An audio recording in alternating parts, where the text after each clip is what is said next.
Hello friends, you are most welcome in our channel Economics Tech.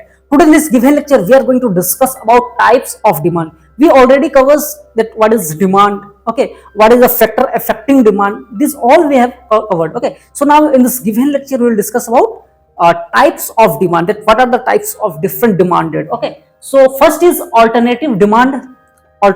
Second is cross demand. Third is competitive demand. Fourth is composite demand. Fifth is derived demand. Sixth is direct demand. Seventh is income demand. Eighth is joint demand. Ninth is price demand.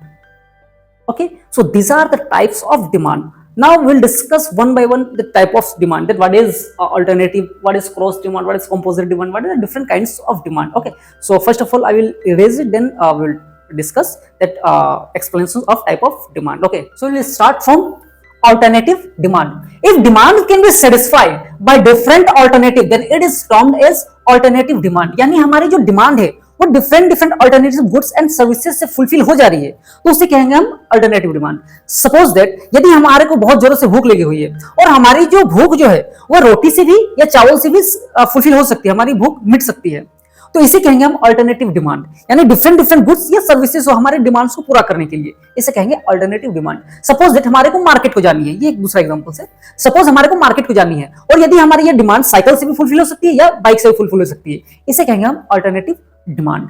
Okay, then next देखते हैं cross demand. तो basically cross demand हमारे को ये कहना चाहती है कि it refers to change in the demand of a concern good. What I've said, it refers to change in the demand of a concerned good as price of its related goods change. यदि एक वस्तु की demand change हो जा रही है दूसरी वस्तु की वजह से, एक वस्तु की डिमांड चेंज हो जा रही है दूसरे वस्तु की वजह से, इसे कहेंगे क्रॉस डिमांड. सपोज दैट यदि हम ये कह रहे हैं कि हमारी को कोल्ड ड्रिंक्स पीनी हो, तो मैं किसी कोल्ड ड्रिंक्स कंपनी का नाम नहीं लूंगा, तो मान ली कोल्ड ड्रिंक्स ए की डिमांड चेंज हो गई कोल्ड ड्रिंक्स बी के प्राइस की वजह से, इसे कहेंगे हम क्रॉस डिमांड. इस बात को याद रखिए. सपोज कि कोल्ड ड्रिंक्स बी की प्राइस बढ़ गई तो कोल्ड ड्रिंक्स ए की डिमांड बढ़ जाएगी, इसे ही कहेंगे हम लोग क्रॉस डिमांड. इस बात को जहन में रखिएगा. नेक्स्ट देखते हैं competitive demand. It refers to demand of a goods which can be substituted with each other. Competitive demand किससे कहेंगे वो समझिएगा. सपोज हमारी डिमांड चेंज हो रही है, क्या बात बताया यहां पर, it refers to demand of a goods which can be substituted.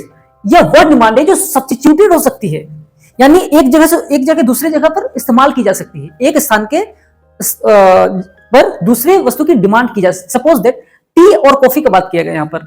यदि टी अच्छा नहीं लग रहा तो हम कॉफी पी लेंगे, यदि कॉफी अच्छी नहीं लगे तो टी को हम पी लेंगे. तो ये क्या है, एक कॉम्पिटिटिव डिमांड. ओके, देन देखते हैं कंपोजिट डिमांड किसे कहते हैं. If a single commodity can be put to several uses. What I have said, एक यदि कमोडिटी बहुत सारी चीजों के लिए इस्तेमाल की जा रही हो, यही बताया जा रहा है कि if a single commodity can be put to several uses then its demand is said to be composite demand.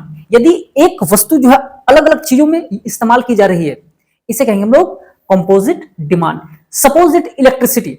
यदि इलेक्ट्रिसिटी को हम लोग बात करें तो हीटर को हम लोग खाना बनाने के लिए भी इस्तेमाल करते हैं, फॉर कुकिंग पर्पस के लिए भी इस्तेमाल करते हैं, साथ ही साथ इसी हीटर को लाइट जलाने के लिए भी इस्तेमाल करते हैं. तो ये क्या है, ये एक तरह का कंपोजिट डिमांड है. इस बात को ध्यान में रखिएगा.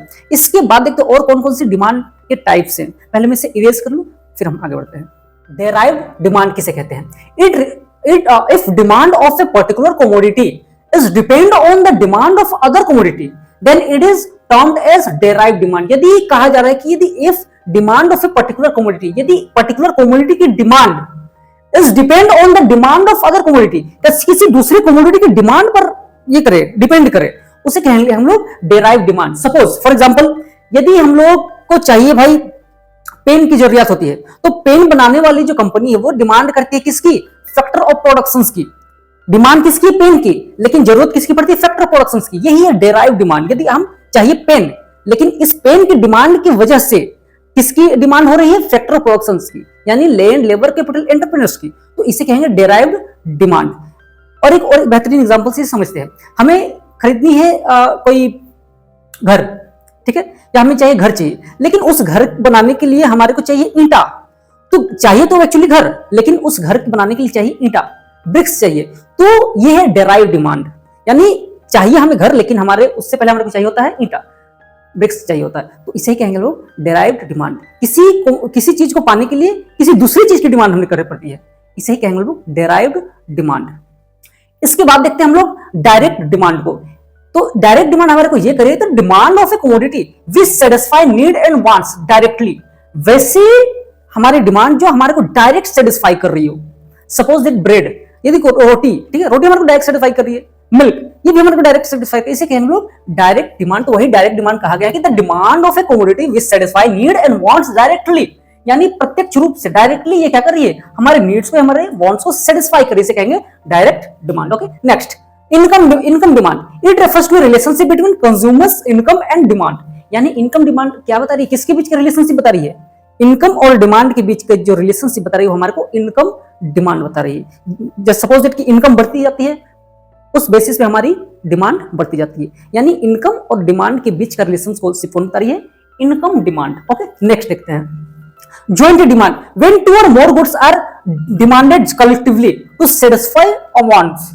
यानी जब दो कमोडिटीज की जो है वो क्या करे, कलेक्टिवली यूज हो रही है, वो कलेक्टिवली यानी एक दूसरे के पूरक है, वो कलेक्टिवली यूज हो रही है, इसे ही बेसिकली कहा गया क्या, जॉइंट डिमांड, एक साथ इस्तेमाल की जा रही है। Suppose at pen and ink, यदि कलम और इंक है वो क्या है, वो हमारी जॉइंट डिमांड है, एक दूसरे के बिना वो अधूरे हैं।